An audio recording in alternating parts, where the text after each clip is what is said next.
भोजन की मेज पर राजेश को ना पाकर रमेंद्र विचलित हो उठे। बेमन से रोटी का कोर तोड़कर बोले, आज फिर राजेश ने आने में देरी कर दी। मित्रों में देरी हो ही जाती है, आप चिंता मत कीजिए। अलका ने सब्जी का डोंगा उनकी तरफ बढ़ाते हुए कहा, राजेश का रात गए तक बाहर रुकना उचित नहीं है, 10 बज चुके हैं। मैं क्या कर सकती हूँ? मैंने थोड़े ही उसे बाहर रुकने को कहा है।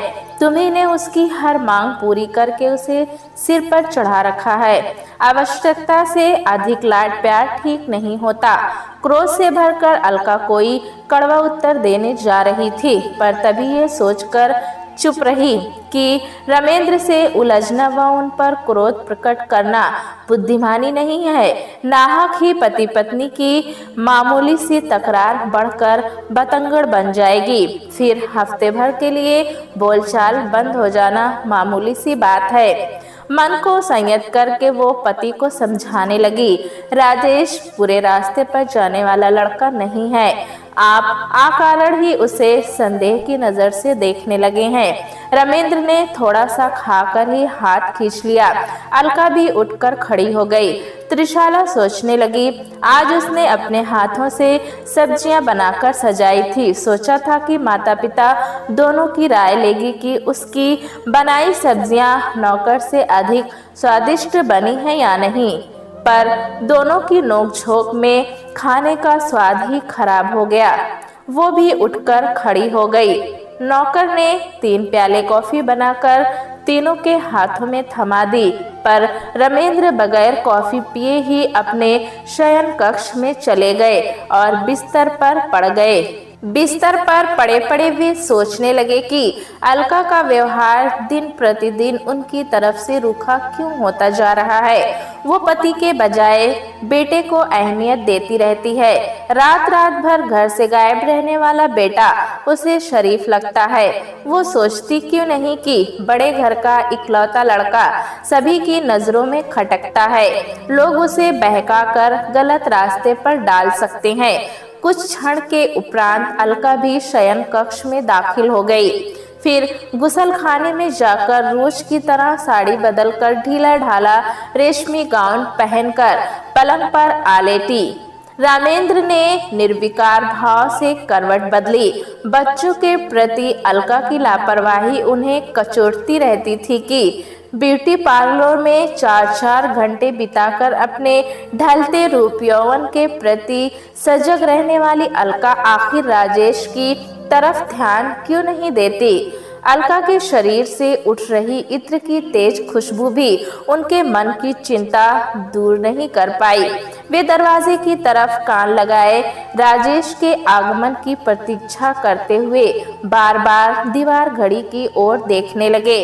1:30 बजे के आसपास बाहर लगी घंटी की टनटनाहट गूंजी तो रमेंद्र अलका को गहरी नींद सोई देखकर खुद ही दरवाजा खोलने बाहर निकले, पर उनके पहुंचने के पूर्व ही त्रिशाला दरवाजा खोल चुकी थी।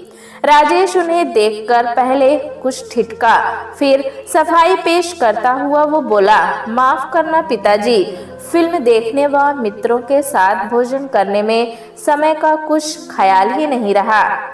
बेटे को खूब जी भर कर खरी खोटी सुनाने की उनकी इच्छा उनके मन में ही रह गई, क्योंकि राजेश ने शीघ्रता से अपने कमरे में दाखिल होकर दरवाजा अंदर से बंद कर लिया था।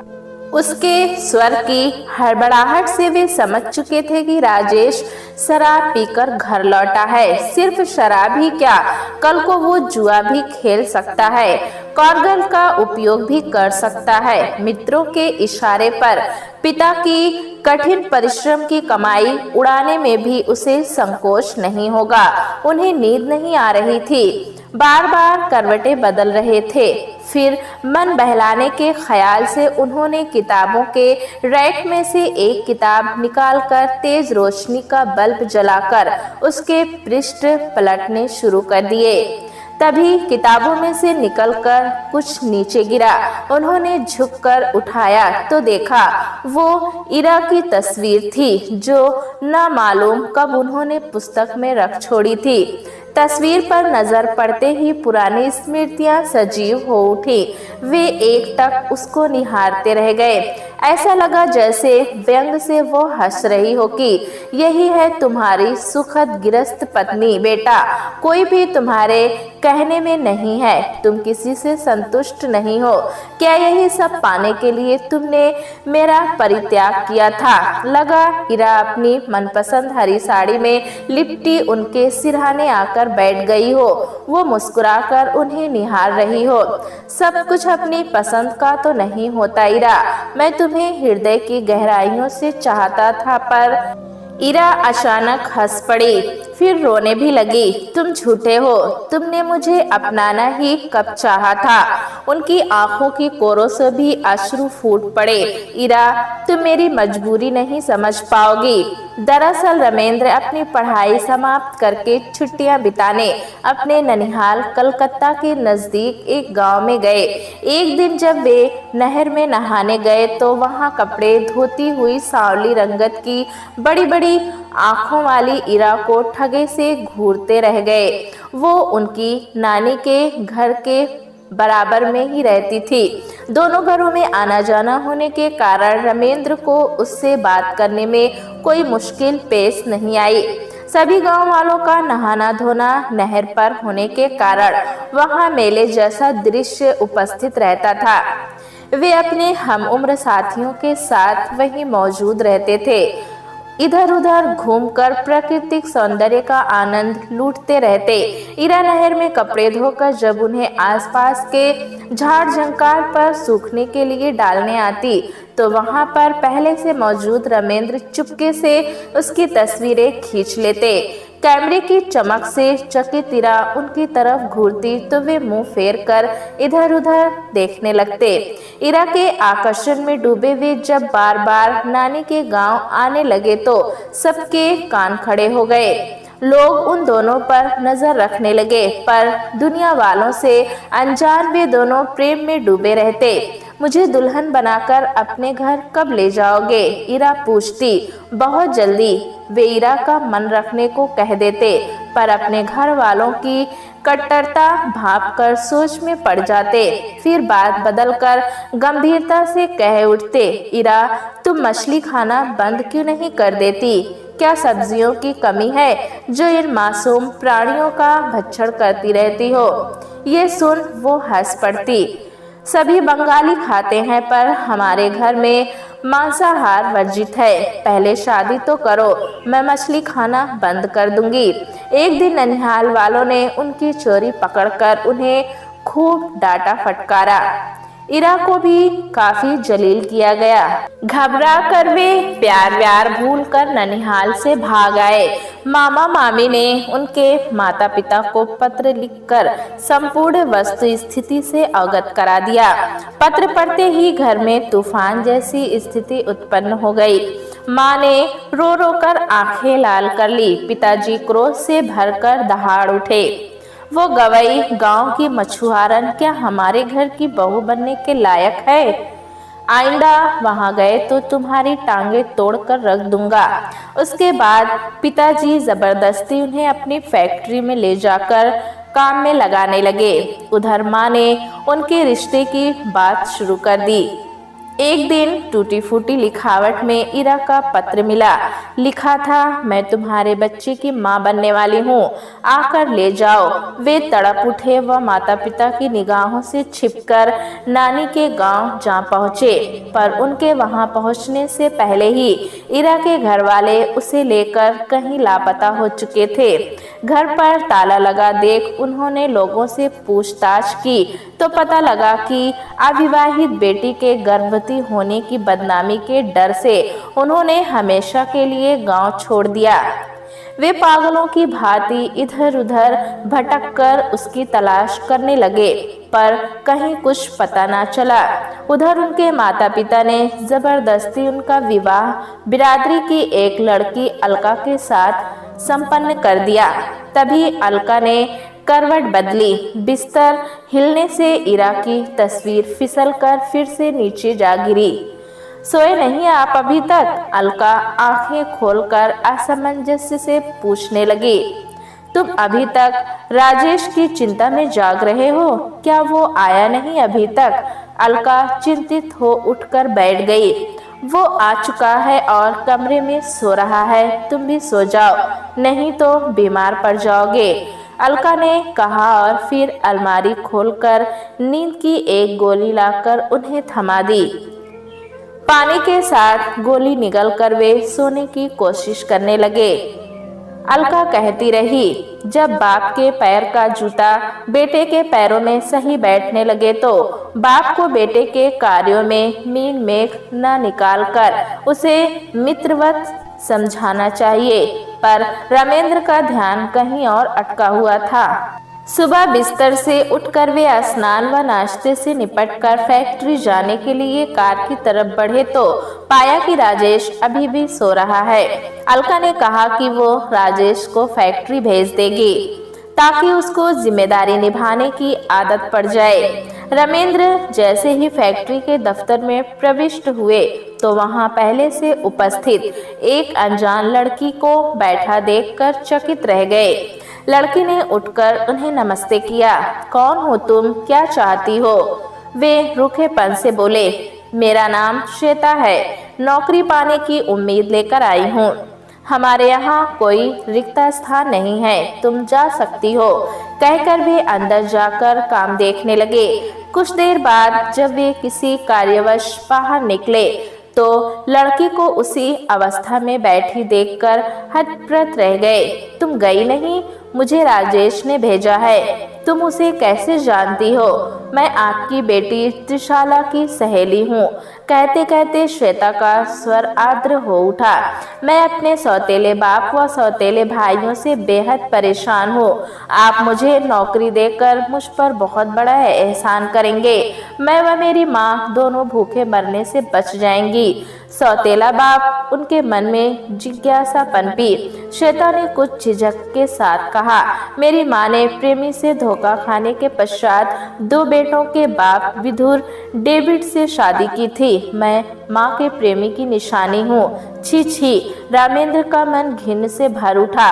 कहीं अवैध संतान भी किसी की सगी होती है? जी चाहा अभी इस लड़की को धक्के देकर फैक्ट्री से बाहर निकाल दें, पर श्वेता के चेहरे की दयनीयता देख उनकी कठोरता बर्फ की भांति पिघल गई। उसका सूखा चेहरा बता रहा था कि उसने कई दिनों से पेट भरकर खाना नहीं खाया है। सहानुभूतिवश उन्होंने श्वेता को थोड़े वेतन पर महिला श्रमिकों की देखरेख पर रख लिया। श्वेता उनके समक्ष नतमस्तक हो उठी व कुछ संकोच के साथ बोली, सर, अपने बारे में मैंने जो कुछ आपको बताया है उसे अपने तक ही सीमित रखें। राजेश व त्रिशाला को भी ना बताएं। नहीं बताऊंगा। श्वेता आश्वस्त होकर चली गई घर और अगले दिन से नियमित काम पर आने लगी। पर रामेंद्र के मन में श्वेता व राजेश को लेकर उधेड़पुन शुरू हो चुकी थी। आखिर राजेश की श्वेता से किस प्रकार की जान पहचान है? श्वेता उसकी सिफारिश लेकर नौकरी पाने क्यों आई? उन्होंने श्वेता के घर का संपूर्ण पता व उसकी योग्यता के प्रमाण पत्रों की फोटो स्टेट की प्रतियां अपने पास संभाल कर रख ली। राजेश पूरे दिन फैक्ट्री में नहीं आया। शाम को रामेंद्र ने घर पहुंचते ही अलका से उसके बारे में पूछा तो पता चला कि वो बुखार के कारण पूरे दिन घर में ही पड़ा रहा। वे दंदनाते हुए राजेश के कमरे में दाखिल हो गए। कैसी है अब तबीयत? जी, आश्चर्य कर राजेश ने उठते हुए कहा, लेटे रहो, स्वास्थ्य का ख्याल न रखोगे तो यही होगा। क्या आवश्यकता है देर तक घूमने फिरने की? कल एक मित्र के यहाँ पार्टी थी। राजेश सफाई पेश करने लगा। फैक्ट्री का काम देखना अधिक आवश्यक है। तुम अपनी इंजीनियरिंग व MBA की पढ़ाई पूरी कर चुके हो। अब तुम्हें अपनी जिम्मेदारियां समझनी चाहिए। जी, श्वेता को कब से जानते हो? जी, काफी अरसे से। वो एक दुखी व निराश्रित लड़की है। इसलिए मैंने उसे फैक्ट्री में नौकरी पाने के लिए भेजा था, पर आपको इस बारे में बताना याद नहीं रहा। मैंने उसे नौकरी दे दी है। लड़की परिश्रमी मालूम पड़ती है, पर तुम्हें इस प्रकार के छोटे स्तर के लोगों से मित्रता नहीं रखनी चाहिए। जी, ख्याल रखूंगा। रमेंद्र के उपदेश चालू रहे। कई दिनों बाद आज उन्हें बेटे से बात करने का अवसर मिला था, सो देर तक उसे जमाने की ऊंच नीच समझाते रहे। तभी त्रिशाला ने पुकारा, पिताजी, चाय ठंडी हुई जा रही है। मैंने नाश्ते में पनीर के पकौड़े भी बनाए हैं, आप खाकर बताइए कैसे बने हैं। रमेंद्र आकर चाय नाश्ता करने लगे। त्रिशाला बताती रही कि आजकल वो बेकरी का कोर्स कर रही है, फिर दूसरा कोई कोर्स करेगी। वे पकौड़े की प्रशंसा करते रहे। अलका काफी देर से खामोश बैठी थी। अवसर मिलते ही उबल पड़ी। तुम्हें बीमार बेटे से इस प्रकार के प्रश्न नहीं पूछने चाहिए। श्वेता को सिर्फ वही अकेला नहीं बल्कि हम सभी जानते हैं। वो त्रिशाला की सखी है, इस नाते घर में आना जाना होता रहता है। राजेश ने दयावशी उसे अपनी फैक्ट्री में नौकरी पाने हेतु आपके पास भेज दिया होगा, पर मैंने भी तो बुरा नहीं कहा, बस यही कहा कि बच्चों को अपने स्तर के लोगों से ही मित्रता रखनी चाहिए। बच्चों के मन में छोटे बड़े का भेदभाव बैठाना उचित नहीं है। ये दोनों अब बच्चे नहीं रहे, तभी तो कह रहा हूँ। रमेंद्र हार मानने को तैयार नहीं थे। देखो अलका, छोटी सी चिंगारी से आग का दरिया उमड़ पड़ता है। युवा बच्चों के कदम फिसलते देर नहीं लगती। तुम राजेश पर नजर रखा करो, उसका श्वेता जैसी लड़कियों के साथ उठना बैठना अच्छा नहीं है। अलकापति रमेंद्र व इरा की प्रेम कहानी से भली प्रकार वाकिफ थी, इसलिए उसके मन में आया कि कह दे कि राजेश तुम्हारे जैसा नहीं है कि मछुआरे जैसे लड़की के प्रेम पाश में बंध जाएगा। उसके लिए एक से एक बड़े घरों के रिश्ते आ रहे हैं। तुम्हें तो सिर्फ श्वेता से दोस्ती ही दिखाई दे रही है। उसके बड़े घरों के मित्र क्यों नहीं दिखाई देते, पर वो शांत बनी रही। इरा का नाम लेने से घर में फालतू का क्लेश ही उत्पन्न होता। श्वेता ने जिस खूबी से फैक्ट्री का काम संभाला, उसे देख रमेंद्र दंग रह गए। श्वेता उन्हें राजेश व त्रिशाला से अधिक समझदार मालूम पड़ने लगी। काम पर आते वक्त अधिकतर महिला श्रमिक अपने साथ बच्चों को ले आती थीं, जो इधर उधर घूमकर गंदगी फैलाते व लोगों की डांट खाते रहते थे।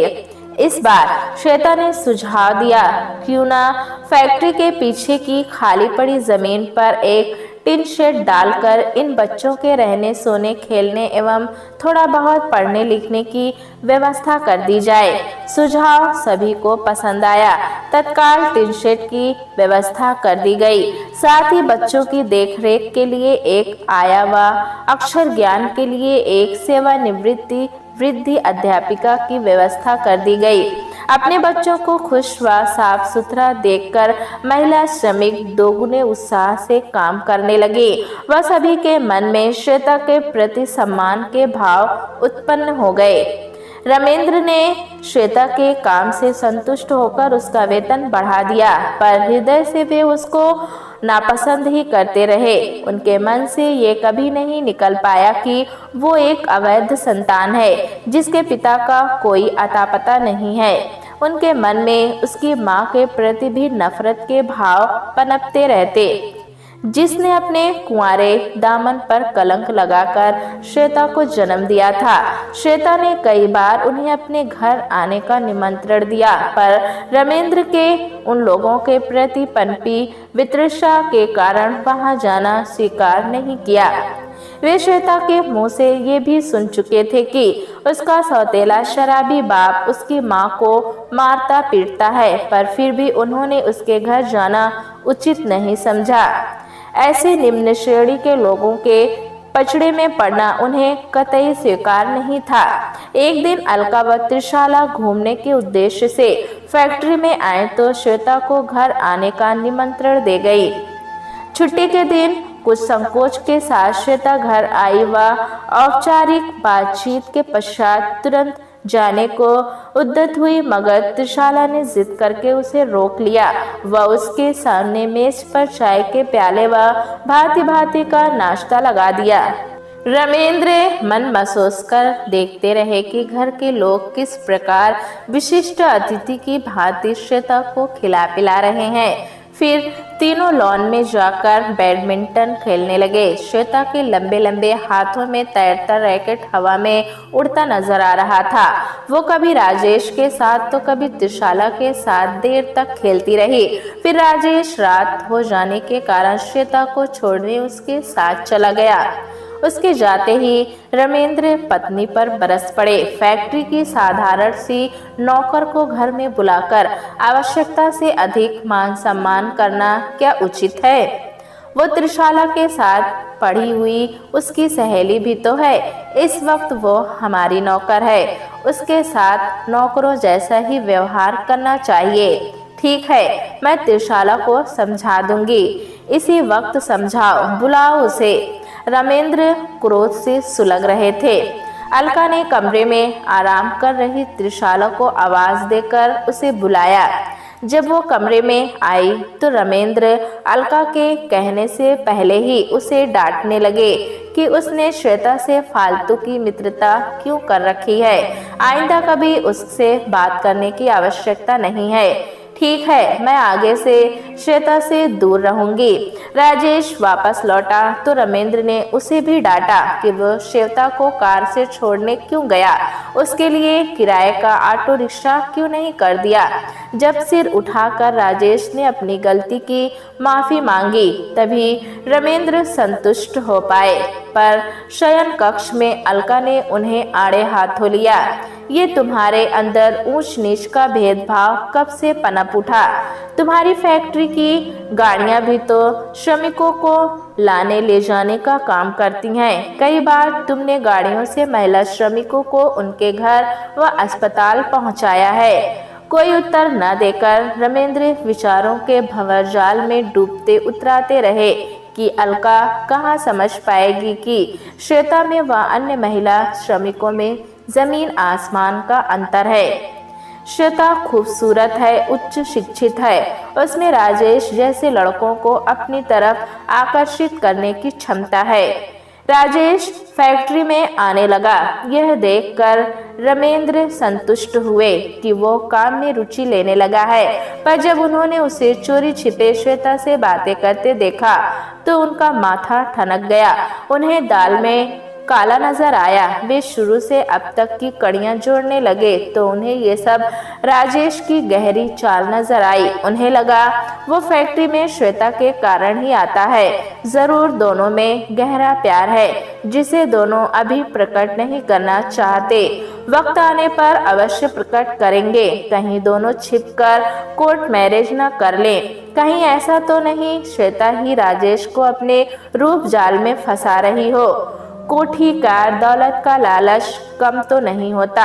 मन का संदेह उन्होंने अलका के सामने प्रकट किया तो वो बिगड़ उठी। अपनी युवावस्था में तुम जैसे रहे हो बेटे को भी वैसा ही समझते हो। पता नहीं क्यों तुम्हारे मन में इकलौते बेटे के प्रति बुराइयां पनपती रहती है। तुम उसे गलत समझते हो, जबकि वो श्वेता को बहन के अतिरिक्त और कुछ नहीं समझता। तुम ऐसा करो कि श्वेता को नौकरी से ही निकाल दो। न रहेगा बांस न बजेगी बांसुरी, कहकर वो मुंह फेर कर सो गई। अलका के व्यवहार से रमेंद्र के मन को भारी ठेस पहुंची। अगर उन्होंने इरा से प्यार करके गलती की तो क्या बेटे को भी वही गलती करने की छूट दे दें? मन रुआंसा होकर फिर से इरा के इर्द गिर्द जा पहुंचा। वे फिर विचारों में खो गए कि पता नहीं कहाँ होगी इरा। उसकी कोख में पलने वाले उनके खून का क्या हुआ, क्या मालूम जीवित भी है या नहीं। अगर राजेश फैक्ट्री की जिम्मेदारी संभाल ले तो वे एक बार फिर से उसकी खोज करने जाएंगे, अपने बच्चे का पता करेंगे। हो सका तो उसे अपनाने का प्रयास भी करेंगे ताकि इरा के मन से उनके प्रति वर्षों का जमा मैल निकल जाए, उसके सारे दुख लांछन सुख में बदल जाएं। वे उस वक्त अपने माता पिता व समाज से डरने वाले कायर युवक थे, पर अब एक जिम्मेदार पुरुष हैं, लाखों के मालिक हैं। इरा को अलग से एक मकान में रखकर उसका संपूर्ण खर्चा उठा सकते हैं। अपने पुराने विचारों से निकलकर वे सोचने लगे कि राजेश अब विवाह योग्य हो चुका है, उसका विवाह कर देना ही उचित रहेगा। पत्नी आकर उस पर अंकुश रखेगी तो वो सही रास्ते पर आ जाएगा। उधर वे इस वक्त श्वेता को भी निकालने के लिए तैयार नहीं थे, कारण कि उसने जिस खूबी से काम संभाला था वो हर किसी के वश का नहीं था। वे सोचने लगे कि हो सकता है राजेश व श्वेता के प्रति मैं भारी गलतफहमी का शिकार हूँ। अलका सही कह रही हो। अगले दिन उन्होंने अवसर पाते ही श्वेता के मन को टटोलना शुरू कर दिया। तुम शादी क्यों नहीं कर लेती? तुम्हारी आयु की लड़कियां कभी का घर बसा चुकी हैं। श्वेता के चेहरे पर भांति भांति के भाव तैर उठे। वो आवेश से भरकर बोली, अपनी माँ की दुर्दशा देखकर भी क्या मैं विवाह के बारे में सोच सकती हूँ? आप मर्द हैं, नारी मन को क्या समझ पाएंगे? मेरी माँ ने अपने प्रेमी से धोखा खाकर किस प्रकार से मुझे जीवित रखा, पढ़ा लिखा कर अपने पैरों पर खड़ा किया है। इतनी लंबी जीवन यात्रा में किस प्रकार वे आधा पेट खाकर रहीं। समाज से कितनी अधिक मानसिक प्रताड़ना भी सहन की, उनके अतिरिक्त कौन समझ सकता है। मुझे नफरत है उस पुरुष से जो मेरी माँ को मौत के कगार पर छोड़ गया। उसे पिता मानने को मैं कतई तैयार नहीं हूँ। ये कहने के साथ श्वेता की आंखें बरस पड़ी। वो फिर बोली, और वो मेरा सौतेला बाप कितना घिनौना इंसान है। शराब पीकर मेरी व मेरी माँ की जानवरों की भांति पिटाई करता है। क्या वो बाप कहलाने के लायक है? मुझे नफरत हो चुकी है मर्द जात से। सभी मर्द एक जैसे नहीं होते। मैं व राजेश क्या ऐसे हैं? आप मालिक हैं, आपकी दी नौकरी से हमारा गुजारा चल रहा है। मैं आपके बारे में क्या कह सकती हूँ? राजेश के बारे में तो कह सकती हूँ, वो आयु में मुझसे छोटा है, बात व्यवहार में बिल्कुल लापरवाह, बच्चों जैसा भोला मालूम पड़ता है। उसके बारे में मैं क्या कह सकती हूँ? मालिक तो वो भी है। आप दोनों की बदौलत ही हमें 2 वक्त की रोटी मिलने लगी है। श्वेता के उत्तर से रामेंद्र संतुष्ट नहीं हुए। वे उसे डांटकर स्पष्ट कह देना चाहते थे कि वो राजेश से बात करना बिल्कुल बंद कर दे, पर कह नहीं पाए। फिर आकस्मिक रूप से श्वेता 2 दिन तक काम पर नहीं आई तो वे चिंतित हो उठे। तीसरे दिन उसके घर जानकारी हेतु किसी को भेजना ही चाहते थे कि वो आकर खड़ी हो गई।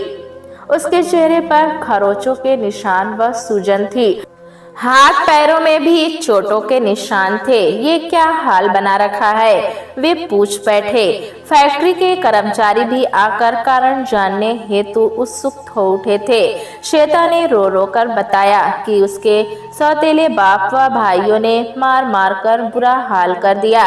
वे नहीं चाहते कि मैं अपने वेतन में से कुछ रुपए भी माँ के इलाज पर खर्च करूं। माँ बीमार रहती हैं, सरकारी अस्पताल की दवा से कुछ भी फायदा नहीं होता।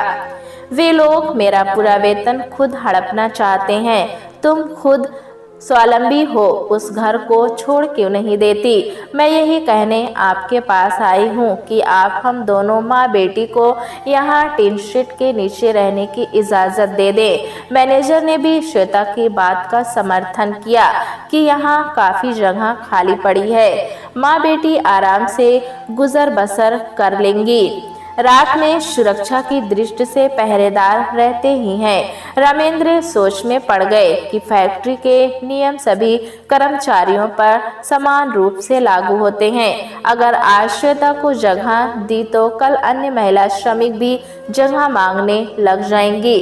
इसलिए उन्होंने इसकी इजाज़त नहीं दी। उन्होंने कहा कि शहर में किराए के मकानों की कमी तो नहीं है, सो उन्होंने श्वेता को मकान खोजने हेतु 2 दिनों का अवकाश प्रदान कर दिया। श्वेता के प्रति उनकी असहनीय कठोरता पर अलका कई दिन तक व्यग्र बनी रही। वह उन्हें सुनाती रही कि पता नहीं उस लड़की में तुमने कौन सी बुराइयां देख ली हैं जो उसके प्रति सीमा से अधिक निर्दयी बनते जा रहे हो। उसे घर के पिछवाड़े का सर्वेंट क्वार्टर ही दे देते, तब भी माँ बेटी चैन से रह लेती। पूरी दुनिया में उनका हमारे सिवा और कोई दूसरा सहारा भी तो नहीं है।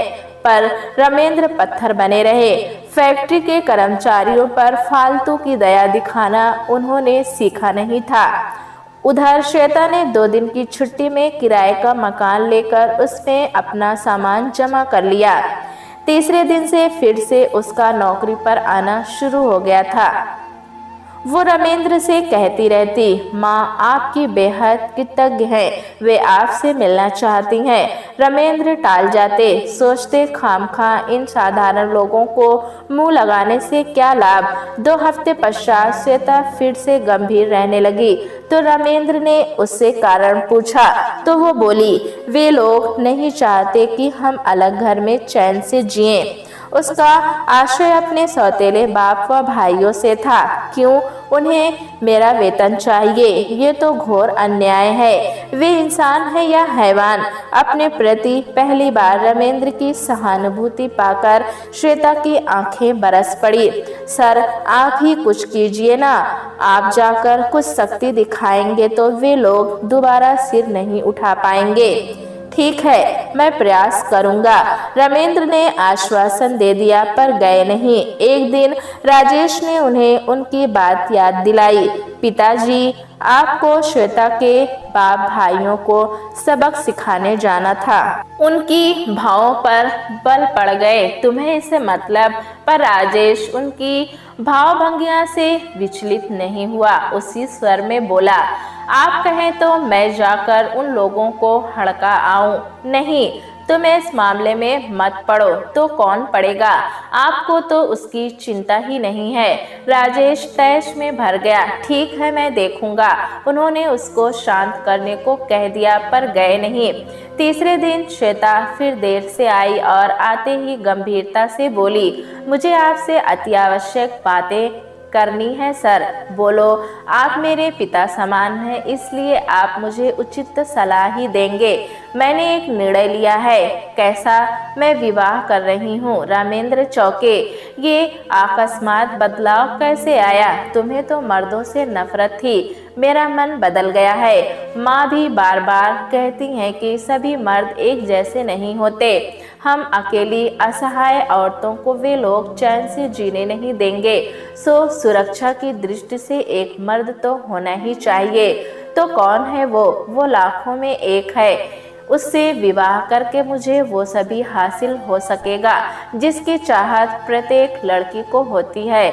घर, सम्मान, पैसा, जीवन की सभी सुख सुविधाएं। फिर मुझे आपकी नौकरी करने की आवश्यकता भी नहीं रहेगी। पर वो कौन है? वे व्यग्र हो उठे। उसने झिझक के साथ कहा, वो हमारे ही मोहल्ले का है, दीपक नाम है। ये सुनते ही मानो रमेंद्र के सिर से बहुत बड़ा बोझ उतर गया हो। वे राहत की सांस लेकर बोले, ठीक है, तुम शादी तय करो, हम अवश्य आएंगे। सर, आपको एक वादा करना पड़ेगा, तभी मैं शादी कर पाऊंगी। कौन सा वादा? आपको मेरा कन्यादान करना होगा। श्वेता की आंखें भर आई। रमेंद्र का मन भी भर आया। बोले, तुम चिंता मत करो, जब तुमने मुझे पिता बनाया है तो मैं अवश्य कन्यादान करूंगा। धन्यवाद सर। सरवर नहीं, पिताजी कहकर पुकारो। पिताजी। अब तुम घर जाकर शादी की तैयारियां करो। वेतन कटने की चिंता मत करना। अब तुम हमारी कर्मचारी नहीं, बेटी हो। रमेंद्र मुस्कुराए, फिर खुद गाड़ी निकालकर श्वेता को उसके घर छोड़ने चले गए। उसकी माँ से खूब बातचीत कर वह खाना खाकर लौटे। अलका, त्रिशाला, राजेश सभी उनके बदले व्यवहार से चकित थे। अलका ने इसका कारण पूछा तो रमेंद्र हंसते हुए बोले, मैं उसे इस घर की बहू बनाने के विरुद्ध था, बेटी बनाने के लिए नहीं। मैं उसे बेटी बनाकर बहुत खुश हूँ। बड़ी बुद्धिमान प्रियसमी बेटी है वो। फिर उन्होंने खूब धूमधाम से श्वेता व दीपक का विवाह संपन्न कराया। कन्यादान करते वक्त उन्हें लग रहा था जैसे वे इरा व अपनी अवैध संतान के प्रति समाज के डर से मुक्त होकर कर्तव्य का पालन कर रहे हो। उनके मन में इरा व अपनी संतान को खोजकर उन्हें सुख पहुंचाने की कामना और अधिक बलवती हो उठी थी।